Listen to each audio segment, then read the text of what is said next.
Thousands of people are raising their voices in protest against Russia's invasion of Ukraine. From Istanbul to Sydney to New York and many other cities, people are out in the streets chanting, waving Ukrainian flags and demanding that Russia stop its assault. While inside Russia, police have cracked down hard on anti-war protesters in numerous cities, making almost 2,700 arrests according to a protest monitoring site. But perhaps the bravest protest of all is going on outside the Ukrainian embassy in the heart of Moscow in previous hours. CNN's Nick Robertson is there and joins us live now. And Nick, these are defiant acts of protest and courage. Tell us what you've been seeing there. Yeah, it's been a real cat and mouse going on here. This is the Ukrainian embassy right here. There's police barricades along here. And this is a fence down here. And just 30, 40 minutes ago, this fence was full of flowers all the way down here. And these streets were full of protesters. But what's happened here is the police came in force, and they told people, you don't have authority to be here, to move away. But people have been laying tributes like these flowers here. Look over here, there's a little teddy bear up here. And it's very symbolic. You see there yellow and blue flowers, yellow and blue, of course, for the colour of the Ukrainian flag. And people here have been telling us that this war is not in their name. They're worried about the people of Ukraine. They're concerned about what's happening to relatives who live there. They feel that this government doesn't represent them, that they don't have a future in this country, that they're angry even that this war is going on. Having said that, the people coming down here that we talked to earlier in the day, some of them very worried about putting their flowers down here because the government has said you're not authorized to have a protest, you can be arrested, and in the past 20 minutes we've seen several people being arrested here where they've pulled out no to the war flags. And the government's telling people, if you get arrested, then you could have a criminal record, and that could hang over you for the rest of your life, affect the rest of your life. So people who are coming here, as you say, very brave. We know protests across Russia today in more than 26 cities. Over the past 3 days, more than 2,700 people arrested, more than 1,000 of those in Moscow. It is a high price that people can pay for coming out. It is a relatively few number of police officers out here now. But when they see the crowds coming in this cat and mouse, more police trucks come in, more police officers come in, and then you move them off and chase them to somewhere else in the city. Christina? And Nick, how much do people know of what is actually going on in Ukraine? Because we know, of course, from your reporting that the government there have really been trying to shape the narrative within Russia. It seems very little that the government doesn't want them to know. The government today issued an instruction to 10 different independent media outlets in this country who are already facing big pressure from the government to moderate the language that they're using. The government has said, if you don't change what you're saying, and the government accuses them of creating a false narrative of saying that there are civilian casualties in Ukraine, if you keep using the words incursion, war, attack, then the government says they're going to stop those publications, stop people's access, or make it harder for people to access those publications. The government's view is, and they said this, there's plenty of government publications around for people to get their information from. So it's not just sort of pressing down on people on the streets, but it's limiting what they can see. And there are reasons for this. The government here has not talked about the casualties among its troops. Now, at the Ministry of Defence in the UK, officials there think that the Russians may have lost more than 450 soldiers. The US Department of Defense, the British Ministry of Defense, both think that Russian troops are having a much harder time in Ukraine than the Kremlin had expected. So there's a reason that that narrative is being controlled, because the Kremlin would face perhaps more protests on these streets if people realized just the cost, the human cost to their sons, brothers, cousins, who are actually in Ukraine doing the fighting. So there is this pressure from the government to publications, to people on the street. Yeah, you mentioned there's likely to be more protests in the works in the days to come, Nick. How much of a problem is it for the Kremlin that its own people are seemingly revolting on the streets back home in Russia when they are trying to focus and make advances in Ukraine? How much will the Kremlin care about this?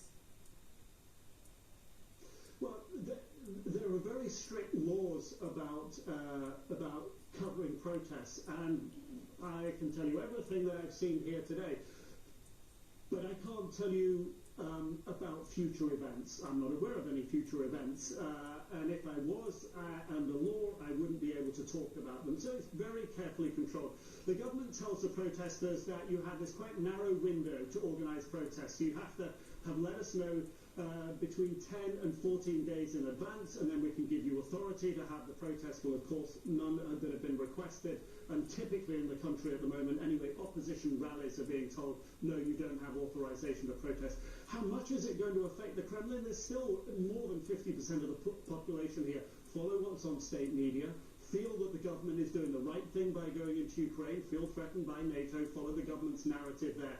Not so many people follow the government's narrative that it should all be one country, that Russia should take over Ukraine and it should be one country.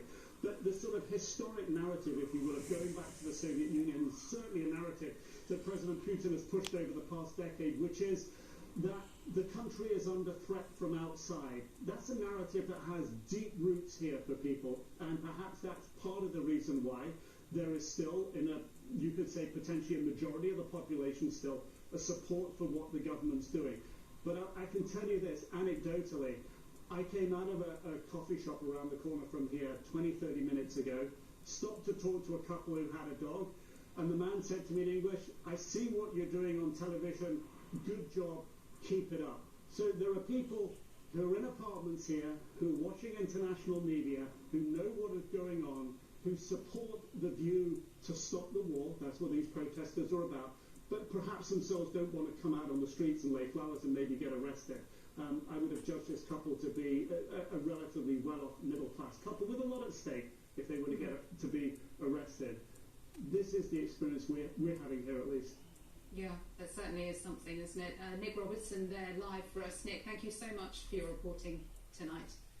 And I think we can show you some images we have of further support for Ukraine and protests happening in other places of the world. This, you can see these images here coming from Times Square, where people have turned out to wave their banners, wear their flags in support. And these are actually live pictures we have coming from the heart of New York here, Times Square. Numerous individuals, I'm not quite sure quite how many by the look of these live pictures, but this mirrors other protests that we have seen and other peaceful protests, people coming out in support in other places around the world, the Eiffel Tower as well, also in the streets of London, and we will just listen in here for a second.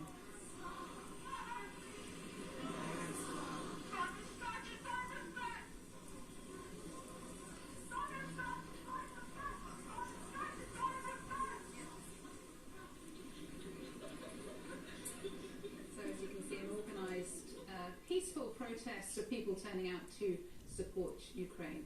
Now, darkness has brought more heavy bombing to at least one strategic town in southern Ukraine. Our correspondents there on the ground tell us that a substantial blast lit up the skyline earlier in the town of Mykolaiv. They've also heard sounds of rockets and small arms fire.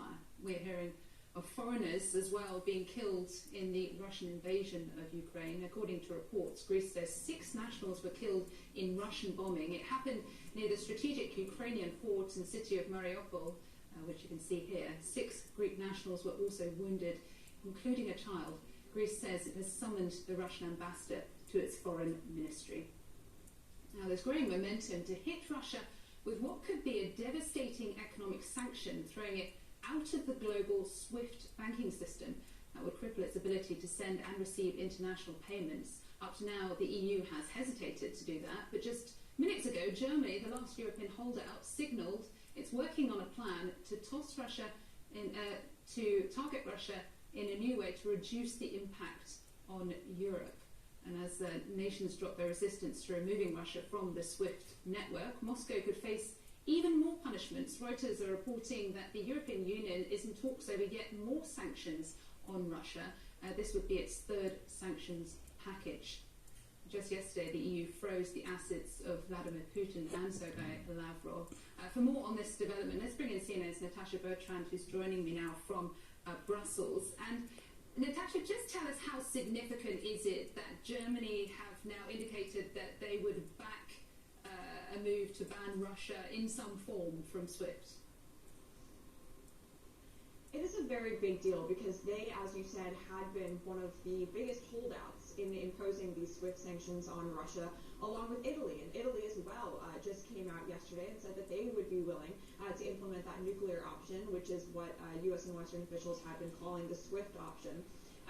Cutting Russia off from the international payment system, depending on who you ask, it would be a big deal. Some people say that it is overstated and that Russia has its own payment system and that therefore they would be able to have some workarounds.